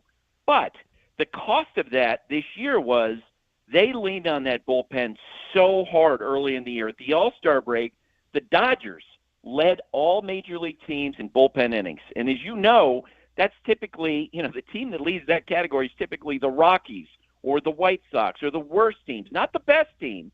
And so I do think that with some of those guys, man, it was a case of absolute, they just were worn down, and we're seeing the price of that And you're right, the circle of trust for their bullpen right now is basically 2 or 3 guys. Roki Sasaki, Blake Trinan, and depending on the moment in the matchups, there are other guys that Dave might go to. But you're 100% right. Dave has been managing to avoid the bullpen as much as possible. Now, I don't even think this is a big leap by me, but I truly believe that there's a Game 7. We're going to see Ohtani on the mound. Do you think that's a possibility? 100%. I think he will pitch in Game 7 if there's a Game 7. The question is, when do you do it? Which is why, Dave Roberts yesterday basically left everything on the table. Maybe he's an opener in front of Tyler Glasnow. Maybe he comes in as a closer. We know he can close based on what we saw in the WBC, which he finished off with that strikeout of Mike Trout. Now, I'm wondering, because I'm not quite sure of this rule, because there's only a rule for this one man. If he comes in the 7th inning and then leaves, does he still remain as a DH? My understanding is that he can't be the DH. He can't go back to being a DH. So if he's going to come out of the bullpen to finish the game, you're not going to bring him in and, a tie score in the 6th inning. You're going to bring him in where he's going to finish the game and be the closer. I think that's why there's talk of an opener. Look, Tyler Glasnow has experience coming out of the bullpen. We saw him do that early in this postseason. I think, the way that Dave is managing, where he's just trying to get as many outs out of this core group of elite pitchers as he can, and Ohtani being one of those, that it's absolutely on the table to have Ohtani come out, throw an inning, throw 2 innings, and then go to Glasnow in innings 3 or 4. All right, we're talking with Buster Olney here on the Michael Kay Show. He's in Toronto tonight, Game 6. You could hear it on 1050 ESPN New York. So I brought this up after the 18-inning game where Ohtani was intentionally walked 4 times and then intentionally walked the 5th time. And I said that it's a great strategy by Snyder. I saw him employ it with Judge when they swept them in 4 games, which ended up being the tiebreaker for those 2 teams. Why doesn't baseball change the rule? This is the biggest stage that you can have. You want to sell your stars. No other sport says to their star. They don't tell Patrick Mahomes or LeBron James, you can't play, you can't touch the ball. Would baseball ever consider tweaking the rules and saying, okay, 1 intentional walk for every 1 batter, that's it? Michael, I just don't think they could enforce it. Any kind of rule like that, quite simply because you can't make a pitcher throw a strike. So even if they were to say you can't, no more of the, put up 4 fingers, send the guy to first base, you actually have to throw the ball, then they would just throw the ball out of the strike zone. Whatever permeation you wanted to come up with, you can't compel a pitcher to throw the ball in the zone. And whether it was by issuing the intentional walk or by, purposefully throwing 4 pitches out of the zone, that's the strategy that they would stick with. So I like the sentiment, and I agree, and you want those guys to have the opportunities. You want Michael Jordan to take the last shot. You want Tom Brady to have an opportunity to throw the ball in a 2-minute drill, whatever it is. But in this case, I just don't think there's any way to force pitchers to throw strikes. Now, one thing that I would counter with, and maybe I'm wrong, the 5th time they walked him, and yes, I was up the whole time, and I wasn't waiting to interview anybody. The 5th time they walked him, if Ohtani wanted to expand his strike zone, he could have swung at some of those pitches. I got to be honest, I have not seen that plate appearance. I don't know how close they were. My sense is that the orders, as they did earlier in the game when Sir Anthony Dominguez went to the mound, they basically said, look, don't give him anything to hit. And then he threw a fastball right down the middle, and he hit the opposite field home run. So I suspect that's what they told him before that plate appearance. I was actually surprised the moment that they pitched to him. But just to put that number into context, by the way, about the intentional walks in that game and how crazy it is. So Ohtani got 4 intentional walks in that game. During the entire 2025 season, the New York Mets issued 6 intentional walks. Wow. Okay, so and for a guy to reach base 9 times and to come back the next day and to pitch okay the way he did in Game 4, it just makes you shake your head. Now, you look at the Dodgers, and people were talking about if they won this World Series, and they were heavily favored to win the World Series, that it would be a dynasty. What a run, 3 World Series in 6 years. If they lose to the Toronto Blue Jays, does their legacy get damaged, or are they taken out of that dynasty conversation? Look, and people can define dynasty. Everyone's going to have their own way to do that. I think winning back-to-back has to be part of it. When we talk about the great teams of all time, we talk about the Big Red Machine, 75 and 76, right? They played in the World Series in 72, but that's the core of it. Those Yankee teams, whether the 20s or 30s or 1950s, it's always with the back-to-back at some point during the thing, and with the Yankee teams in the late 90s. Absolutely, I think that's a big part of it. And, it was really interesting because one of the epic stories about the legacy, of course, in sports is, and I know you know the story, how the 72 Dolphins were the last team to go undefeated in the NFL, and every time the last team would finally suffer a first loss, they all shared champagne, which I always thought was kind of weird, like rooting against other players. And so I asked that question to Darryl Strawberry in recent days and Paul O'Neill, and none of those guys are at all actively rooting against the Dodgers. But Paul did say to me, it's even if they win the World Series, it's not 4 and 5 years. And so I do think that there is something to, if they want to be talked about as a great team, they need to win back-to-back.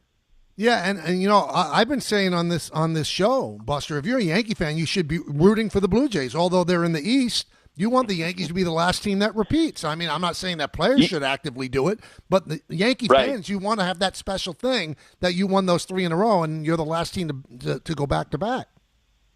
See, when I was a fan and I rooted for teams, that's absolutely the way that I would think.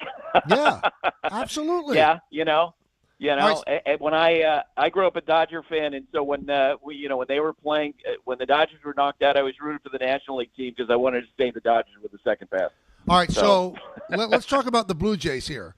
If the Blue Jays do pull this off and win their first championship since '93, baseball and sports in general, copycat. Blue Jays are doing this contact. They still hit their home runs, but they're not the top home run hitting team, but they don't strike out that much. They make pitchers work. Might there be a change in the way teams put together their teams?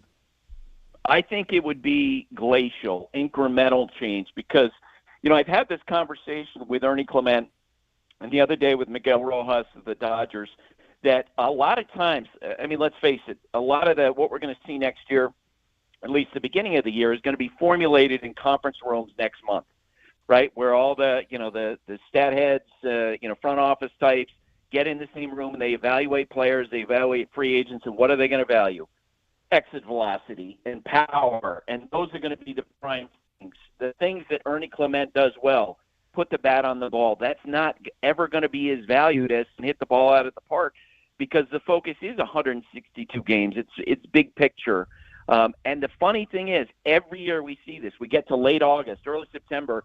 And it goes from being, we want that guy who gives us the best chance to hit a home run or drive the ball to the park to, hey, let's get the guy who helps us win games. And the Blue Jays are filled with those type of guys with their lineup, Davis Schneider and Addison Barber and Clement, all these guys who were sort of looked at as fringy parts in those conference rooms last November, and all of a sudden they play in the biggest month of baseball in October. So I think there would be more recognition of it, but I don't think it's going to change. I think if anything's going to be taken out of the postseason this year, it's going to be the use of the split-fingered fastball, whether it was Savage, Slittler. That pitch is gaining popularity in a big way. All right, so if in fact the Blue Jays win, and that's a big if, they still have to win a game, is the MVP Guerrero or is it Savage? Oh, I think it's Vladdy. Just watching, day after day in this series, he's so important to this team because, they aren't a dynamic offensive team in the way that the Dodgers can be or the Yankees can be, and they don't have future Hall of Famers. You need that anchor guy. And it's been fascinating. I've covered a lot of the Blue Jays in this postseason, and it's been utterly fascinating to see him sort of come out of his shell. He spent a lifetime in baseball. He, generally speaking, was sort of viewed as a quiet guy, kept to himself. And Kevin Gossman, who starts tonight for the Blue Jays, told me that after Bo Bichette got hurt in early September, it was like Vladdy blossomed. right? He became more of a leader. And not only are we seeing that, of course, is this incredible skill he has to be able to hit for power, but also to make contact and be a pest in those moments. For me, he would be the MVP. And you know what's funny, too, Buster? Everybody was saying when they gave him that contract, $500 million, and he'd never really been a player that seemed like he was a difference maker. If they win this World Series, right, and he never, ever wins another World Series, maybe I'm wrong, maybe you'll correct me, the $500 million, worth it. For what it's worth to the Blue Jays and that organization, yes. That $500 million is worth it. 100%. It's not very often that when you ask people what the turning point in their season was, where someone's going to say it was a contract signing. Right. It's usually, a team meeting, an acquisition, a big game or something like that. What you hear from player after player from folks in the team is, man, when Vladdy signed and that was put to bed and everybody knew, okay, he's here. And you're not going to have idiot sports writers like Buster on the air talking about whether or not he's going to be traded. That completely changed the culture within that room, and everyone pulled together, and this is what we're seeing. All right, before I let you go, we now have a 33-year-old manager in Blake Butera. And I'm going to give you a little information that you could break on ESPN if you'd like. The Braves have contacted me about talking to my 10-year-old son, Charlie, to be their manager. Why are they going so young? I mean, Vitello is in his 40s, but he's still essentially young for the Giants. Why are they going this route? Yeah, and I think the hiring of Vitello really demonstrates that the lines are blurring. There used to be, the managers used to be known as the field general, and the grizzled, the Earl Weavers, Billy Martins, who are effectively the most important person in the organization. Those days are gone. Mm-hmm. And now, in terms of pure power, I look at the managers these days in some organizations. Their power is like that of the White House spokesperson. And they're not the president. They're sort of delivering the message from the organization. I think it's probably, they do have managers, making lineups. You do have in-game choices, but the bottom line is they don't have as much power. And I talked to someone yesterday who spent a lot of time doing interviews recently for some of these jobs, and what he said was a lot of the questions are built around the issues of compliance, right? Are you going to come in and work with everybody else and hear out the analysts and hear from the front office people? Are you going to do that? Or are you going to be a rogue on your own? And I think that, a lot of these guys who manage now, they understand that the front offices basically want to have, people listen to take in their information, utilize their information. All right, so I'll ask you a final question.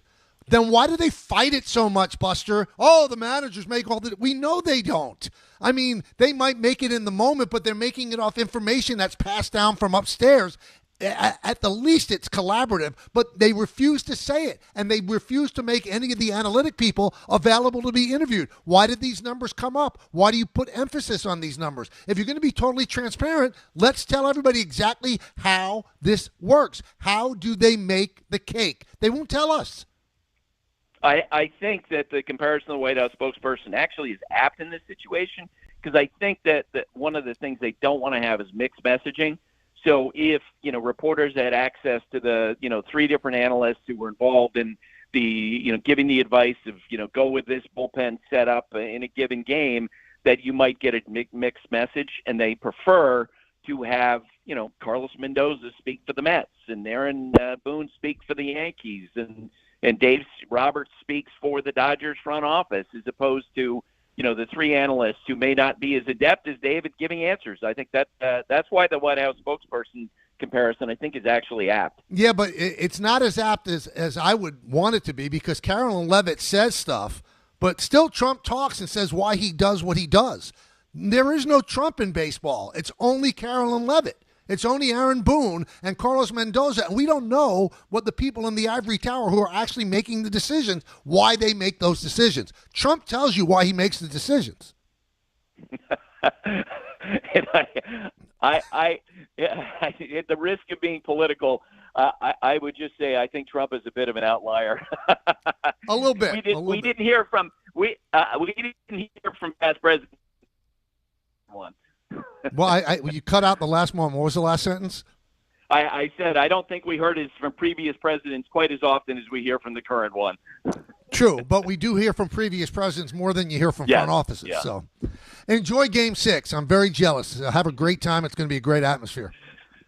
Okay, Michael. Always fun. All right, thanks. That's Buster Olney, and you could hear the game, the radio play-by-play on our sister station, 1050 ESPN New York. All right, it's time now for the co-host. We'll talk some Giants and 49ers. Jets are off this week with a bye. You know the number, 1-800-919-3776. Later on, toward the end of the hour, two-pack for sure. I'll give you my 2 NFL picks. Hey, it's NBA tip-off week, and FanDuel is your home for live betting. So even if you missed the start of the game or want to ride the hot hand, FanDuel has live bets on everything from who will score next to fourth quarter comebacks. Plus, you can even combine your live bets into a same-game parlay for a shot at a bigger payout. However you want to play, now's the perfect time to join because FanDuel is giving new customers $300 in bonus bets if your first $5 bet wins. So just visit FanDuel.com/K to sign up today. Play your game with FanDuel, official sports betting partner of the NBA. 21 plus, physically present in New York. First online real money wager only. $5 first deposit required. Bonus issued as non-withdrawable bonus bets, which expire 7 days after receipt. Restrictions apply. See terms at sportsbook.fanduel.com. For help with a gambling problem, call 1-877-8-HOPE-NY or text HOPE-NY 467-369. Friday with Don, Hahn, and Rosenberg. Will the Knicks get back on track in Chicago? Can Jackson Dart and the Giants find a way to upset the 49ers? He is uber talented. I understand why Dayball went to the blue tent. I probably would have went too. I mean, kid's good, man. He's a really, really, really good kid. I think New York hit on this one big time. Don, Hahn, and Rosenberg today at 3 on ESPN New York and streaming live on YouTube.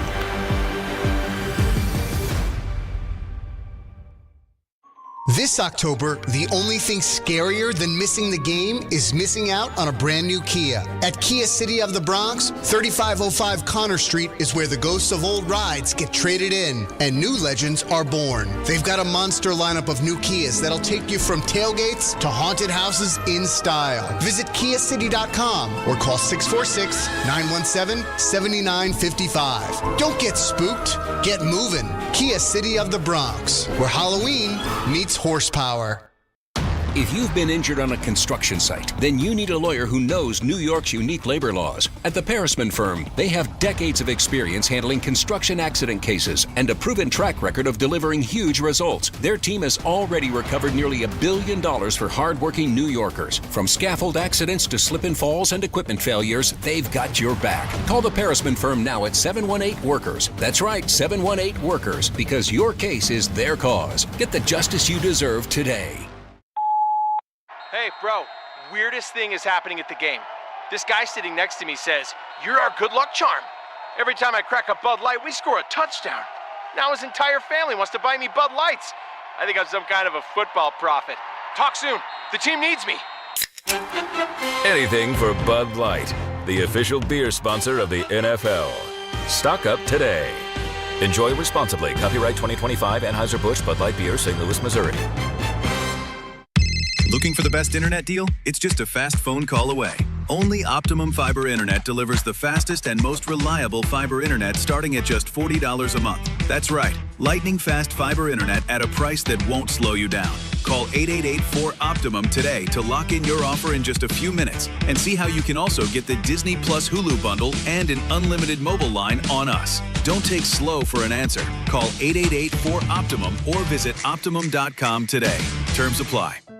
Health surprises can change your life in an instant. You've seen it happen to others, but it doesn't have to be your story. At Princeton Longevity Center, we customize actionable and proactive health plans to maximize your lifespan and take control of your health. Our Cancer Check program combines cutting-edge technology with top medical expertise to keep you ahead of potential risks. With advanced full-body imaging, genetic testing, and multi-cancer detection blood tests, we look for even the earliest signs of problems. Results are analyzed by expert physicians who craft a personalized plan to safeguard your future. You're not just a patient, you're a partner in your health journey, backed by a team committed to helping you live longer, healthier, and more vibrantly. Our programs have saved hundreds of lives and empowered countless others to take control of their health. Be proactive with your health for the ultimate peace of mind. Call 888-8000-PLC or visit PrincetonLongevityCenter.com. 1-877 Cars for Kids. KARS Cars for Kids. 1-877 Cars for Kids. Donate your car today. 1-877 Cars for Kids. Donate your car today. Ready to get rid of that old car? Donate it to Cars for Kids. Call 1-877-CARS-FOR-KIDS to reach a friendly live agent. Donation's super easy, and your car can be picked up as soon as tomorrow. Call us now, 1-877-CARS-FOR-KIDS. That's Cars with a K to donate your car today. 1-877 Cars for Kids. KARS Cars for Kids. 1-877 Cars for Kids. Donate your car today. Did you know you can donate real estate too? Go to carsforkids.org. That's carsforkids.org. Hey, fans! Welcome back to Fansville's Cheers and Tears. Oh. Okay, so like everybody deals with losing, right? To a rival on a last-second field goal. Whatever, it's fine. I'm totally fine. But I cope with losing with an ice-cold Dr. Pepper. Those 23 flavors are like so delicious. They totally wash away the pain of your college football team taking a big fat L. College football, it's a pepper thing. What is it that makes the all-new Hyundai Palisade hybrid an incredible SUV? Is it the spacious interior that's comfy for the whole crew? Or the capability to go off-road? Maybe it's up to 600-plus miles of range. Is it the driver behind the wheel? What if it's all of that and more? What is it then? The all-new Hyundai Palisade Hybrid. So much more than just another SUV. Visit HyundaiUSA.com or call 562-314-4603 for more details. That's 562-314-4603. A reminder for everyone playing ESPN New York Survivor. Make your pick before Sunday's 1 o'clock games to stay in the running for the $5,000 grand prize. After 8 weeks, we have 309 survivors, leaving only Chris Canty and Evan Cohen as the surviving ESPN personalities. That's impressive from one show. Follow along on the ESPN New York app, powered by SplashSports.com. All right, it's time for you to take part. You've heard us talk about the Knicks. You've heard us talk about World Series Game 6 tonight. Now I want to hear from you as we take you to 3 o'clock, 1-800-919-3776.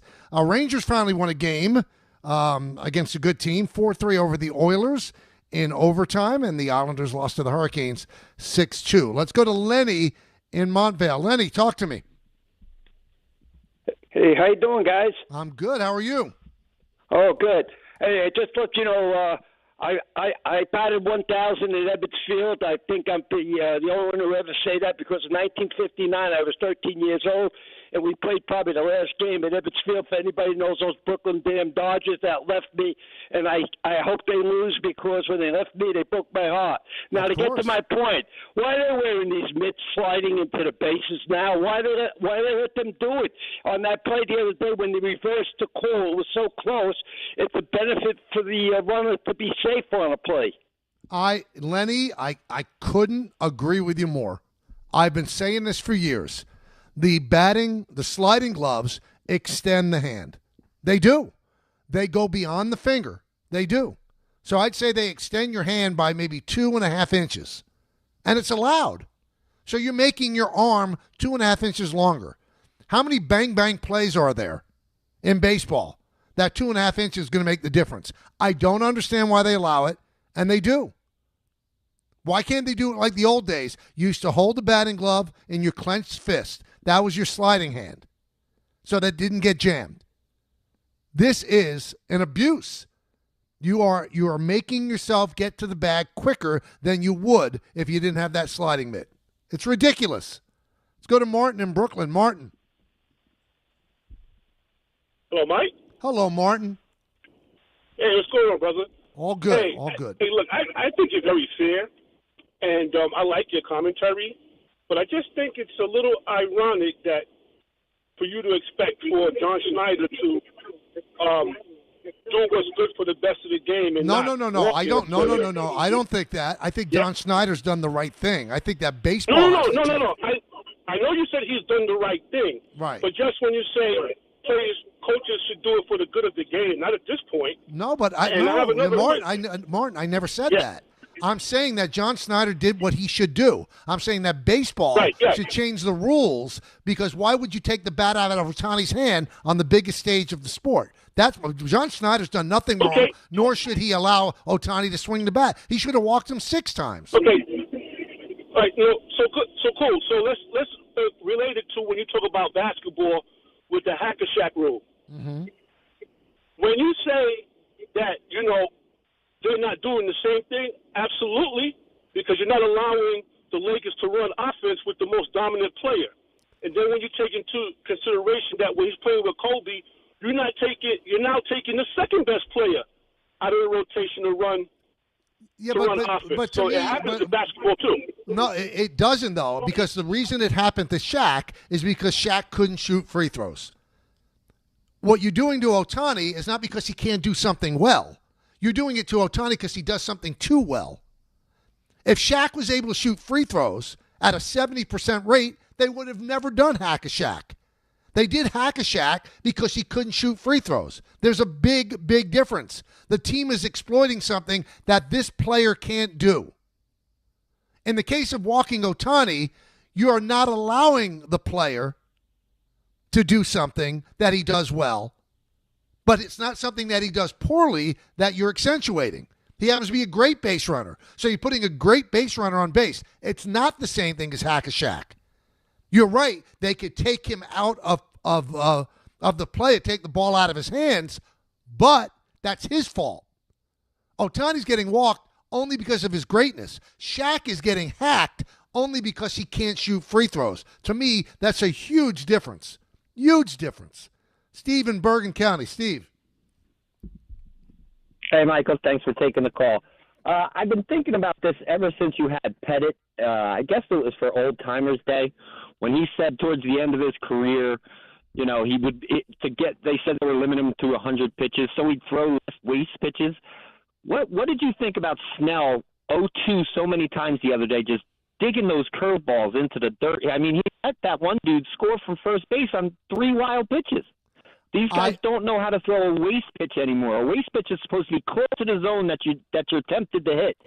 Every pitcher, the Yankees do it like crazy, and it drives up their pitch count. They throw wasted pitches. You're absolutely right, Steve. And I've long said, if we're going to stick to that 100-pitch ridiculous mark, right, then when you're 0-2, go after them. Try to get them. Don't waste 3 pitches trying to get cute.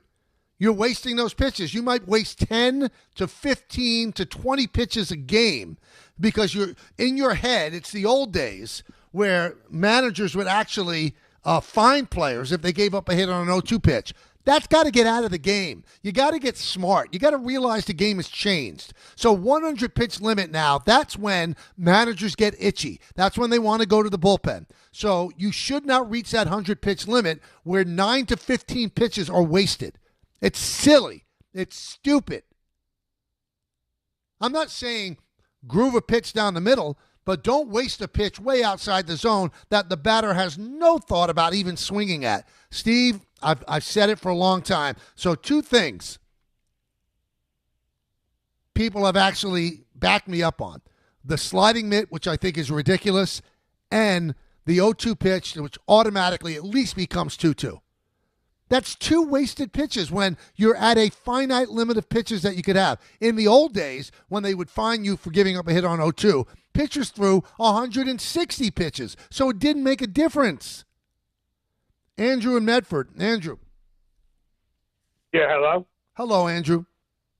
Yeah, hey, Michael. I got a question with the Giants. You see New England, they got Drake May 2 years ago, right? And in the offseason, they're really getting their program together. They drafted 2 rookie linemen, and they got 2 veteran linemen. And now look, they're 6-2. Do you see the Giants when the draft comes up? There's 3 top linemen in the draft. You see them going first, picking a lineman and a wide receiver, and then, other needs they need, and maybe in the veteran area too, going after those areas to protect Dart. Well, I think that you have to have a great offensive line. You have to have a great quarterback. So what the Patriots did, they drafted May. They didn't like the coach that they had. They got rid of him after 1 year, and they bring in Mike Vrabel. And Mike Vrabel has gotten the most out of Drake May. But the most important thing they did was they brought back McDaniels to be the offensive coordinator, and he's a genius. And you can see what Drake May has become. So the Giants are a step closer to being a good team because it seems like they have the quarterback. And everybody thought that Drake May was that quarterback. He just needed the right people surrounding him. So obviously during the draft, you want to add to the people that are surrounding him to make him that guy with Jackson Dart. So is it going to be Brian Dable who does that? Is it going to be Joe Shane who makes those picks? I'm not sure. But you do have the most important thing in place if you believe that Dart is the guy. And that's something that the Jets don't have. The Jets don't have that in place. Because even if Justin Fields has turned a corner and he's somewhat serviceable for the rest of the year, he's not your quarterback of the future. You're going to make that pick this year for your quarterback of the future. Might be the wrong year to have it. I don't know if anybody really jumps out at you. So until you have that guy in place, you're not going anywhere. Not going anywhere. Let's go to Brendan in Babylon. What's up, Brendan? Michael, how are you today? I'm great. How are you? Thank you for taking the call. So I want to get into this point about, if baseball has a problem that they need to address with walking a guy like Ohtani. Mm-hmm. But isn't that, especially from you, I feel like I'm a little surprised by your take. The history of baseball, the beauty of baseball is that the unexpected can happen, that the guy in the eighth hole can be the guy that's called on, in a big spot in the biggest games, right? And rewind the clock to when there was no DH and you would walk the guy in the eighth spot to pitch to the pitcher in the fourth inning. Like, that is the art and beauty of baseball. Like, changing the rules to say you've got to pitch to a guy. Like, I'm really surprised. I don't see it. Well, the reason you're surprised, I would assume, is because you know that I'm more or less a traditionalist. But I love the game, and I think the game has to grow. So, yeah, I love the strategy involved with an intentional walk as well. But when you take the spotlight off arguably the greatest player that we'll ever see on the biggest stage, and you don't allow him to swing the bat, Brendan, is that good for baseball? And you can't say don't change the rules. They specifically changed the rule for Ohtani. If he starts a game and gets knocked out after 2 innings, he remains in the game as a DH. They changed the rule completely. So why wouldn't you change this rule for the betterment of the game? Yeah, I'm with you. I guess we're a little bit alike, right? I'm in that traditionalist mode, and I agree with you. Like, some changes, the little things make the base a little bigger, and kind of modify. Well, how about the clock? Like, I do you like the clock? Important. Do you like the clock? I do like the clock. And clock. But Brendan, that one of the big things that people said about the beauty of baseball is no clock. Well, they put a clock in, and to me, baseball's still beautiful, Brendan. Yep. So I understand what you're saying. But I think we're on the same page, but I want the sport to show its best. I want the sport to be able to step up and go, look at what we're about. Look at this unbelievable player, this unicorn that we'll never, ever probably see again in our lifetime. But in a game where probably 20 million people were consuming that game, they went 2.5 hours, and Ohtani never got to swing the bat. How is that good for baseball? But what Buster said is true. If you eliminate the intentional walk, you can't force a pitcher to throw him pitches to hit. But unless he's throwing it like 5 feet outside the zone, which then puts a wild pitch in play, he can expand the zone and try to hit the ball 5 inches off the plate. Yogi Berra did it all the time. Something to think about. I don't think they're going to do it, but I just thought it was criminal that this guy who has this otherworldly talent was not allowed to play. They said, no, you can't play. Like if Tom Brady was the quarterback of the Patriots in the fourth quarter of the Super Bowl, no, you can't play. We're taking the ball from you. You're not allowed to throw it. That's exactly what they did to Ohtani. You're not allowed to play. YouTube TV customers get the sports you love on ESPN back. Get it back, including college football, college game day, Monday Night Football, NBA, college basketball, and more. Act now. Go to keepmynetworks.com to get ESPN back. When we come back, 2-pack for sure. I'll give you my picks for the weekend. Yeah, we'll take more of your phone calls as well. It's K and U until 3. Don, Hahn, and Rosenberg at that point, right here on ESPN New York. To help those who want to be helped, but may not be able to afford it. That's what PGA Tour winner Grayson Murray had envisioned for a foundation before he sadly took his own life at just 30 years old. His parents channeled their grief into creating the Grayson Murray Foundation, carrying out his vision to help those struggling with mental health and addiction. To donate and learn more, visit GraysonMurrayFoundation.com. Ballybet Sportsbook. Yo, Ballybet stacked for football season. When it comes to sportsbook apps, it's undefeated. Ballybet. Check out that brand new parlay zone. Here's the kickoff. Build your bets and place them right on your phone. What? Live bets, daily boosts, and promos. Increase your odds so you can win more dough. Touchdown! Ballybet's the play. Make game day more fun and download it today. Must be 21 plus, New York only. Gambling problem? Call 1-877-8-HOPE-NY. Ballybet Sportsbook and Casino. Download it. 1 in every 6 men is likely to be diagnosed with prostate cancer in his lifetime. That's why New York Presbyterian wants to remind men over 50 to book a prostate cancer screening. A simple blood test is all it takes. It could save your life. Screenings are available across New York City and Westchester at locations near you. Schedule your annual prostate cancer screening today at nyp.org/cancer screening. Stay amazing. New York Presbyterian. Right now at Bay Ridge Honda, fall into savings with unstoppable savings across their full lineup of Honda cars, trucks, SUVs, hybrids, and EVs during the Fall for Honda sales event. You can get the HR-V all-wheel drive LX for $299 a month with 0 down during the Fall for Honda sales event. Plus, receive thousands in benefits and savings with their Bay Ridge Plus Advantage plan. Upfront pricing, total peace of mind. Visit BayRidgeHonda.com. 39 months lease, 10,000 miles per year, 0 down plus tax, tag, and fees. See dealer for full details. D'Agostino & Associates is a legacy firm, and I'm proud to be a part of that legacy. I'm Jenna D'Agostino, and like my father, I fight to get justice for the injured. The hustle and grit of these streets shaped me. I'm John D'Agostino, and from the concrete to the courtroom, I built this injury firm 35 years ago to get accident victims justice. So call my team first, 1-800-BITE-BACK. That's 1-800-248-3222. You want justice? Think Jenna D'Agostino. Think D'Agostino & Associates. Justice isn't just a word. For us, it's a way of life. It's having compassion for your struggle and getting you paid for your pain. Now that's justice. D'Agostino & Associates means being there for the injured. Seriously injured? Call my team first at 1-800-BITE-BACK. That's 1-800-248-3222. D'Agostino & Associates has offices throughout New York and New Jersey and will come to you. I've been there, and I'll be there for you. D'Agostino Law Bite Back.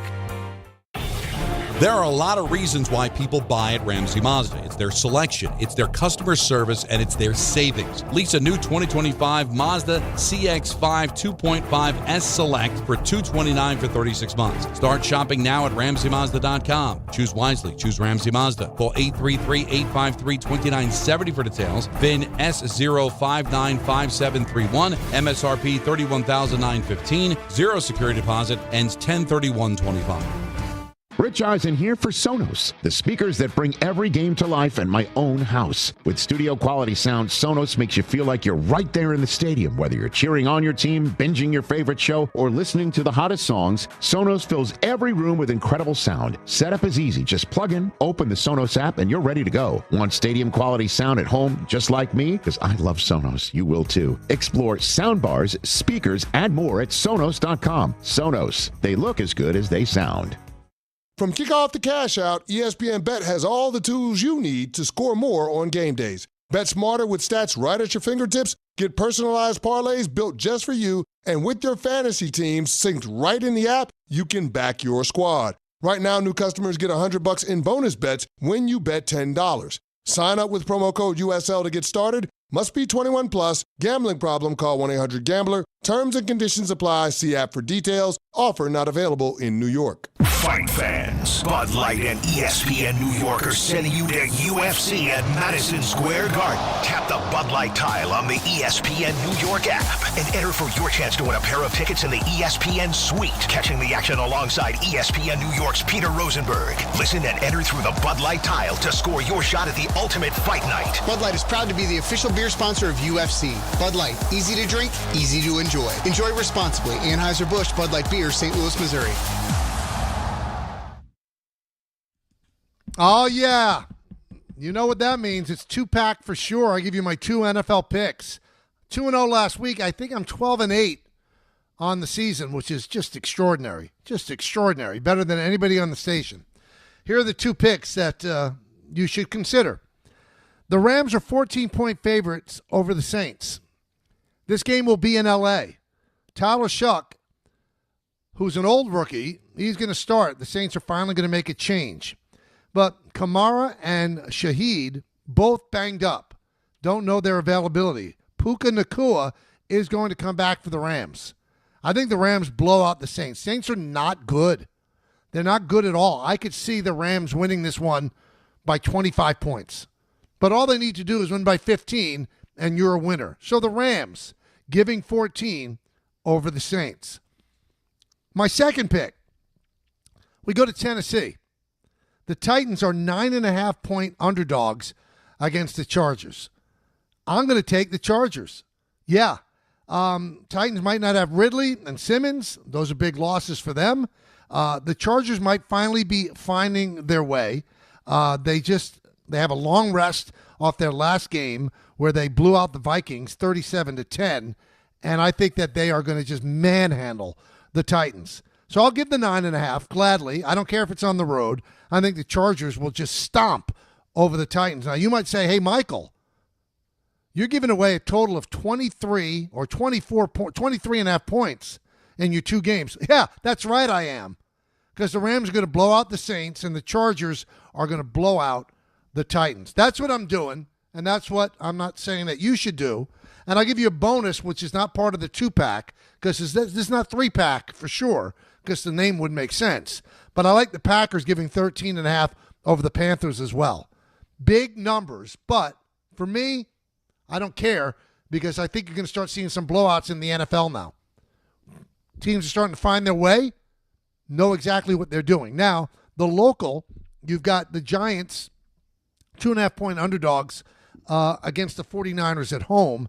And I kind of like the 49ers in this game. The Giants coming off that 38-20 shellacking in Philadelphia. The Niners, now they don't have Bosa, they don't have Warner. They won't have them for the whole year. But I think they're going to come in and they're going to put a hurting. You can see the nice things that Salah and Shanahan are saying about Jackson Dart. So I think they've got a good read on him, and they've got ways that they want to stop him. I don't know how the Giants are going to stop Christian McCaffrey. I don't know how. Because they couldn't stop Saquon Barkley last week. I think McCaffrey's going to run all over them. 2.5 points doesn't seem like a lot. If the Giants are going to lose this game, I think they're going to lose by about 10. And if they win, it's not even going to be close. 2.5 is not going to come into play. So give me the 49ers. I'll give the 2.5 again. That's just my local pick. It's not my 2-pack. My 2-pack picks, the Rams and the Chargers. All right, let's go to the phones as we end this great week. Tom in Putnam. Tom. Hey, Michael, I wanted to get your opinion on this. Don, Han, and Peter were talking about this the other day, how they were walking Ohtani because they don't want Ohtani to beat them. Mm-hmm. I'm going to use the Yankees as an example because I'm more familiar with their lineup. But if I wanted the Yankees to lose and I served up the game-winning hit or home run or whatever to Aaron Judge, yes, I would be annoyed, but I would be like, well, of course, it's Aaron Judge. That's what he does. If I served up and I let Anthony Volpe beat me, my attitude would be like, I can't believe I let that bum beat me. So, like, why would you want to get beaten by lesser talent? If you're going to get beat, I think it's easier to swallow by losing to their best. Tom, that's a very odd take. So why would you want to challenge the best when you could challenge someone of lesser talent? And if you end up losing because the guy with lesser talent beat you, that's on you. But if you allow Aaron Judge to beat you, that's also on you.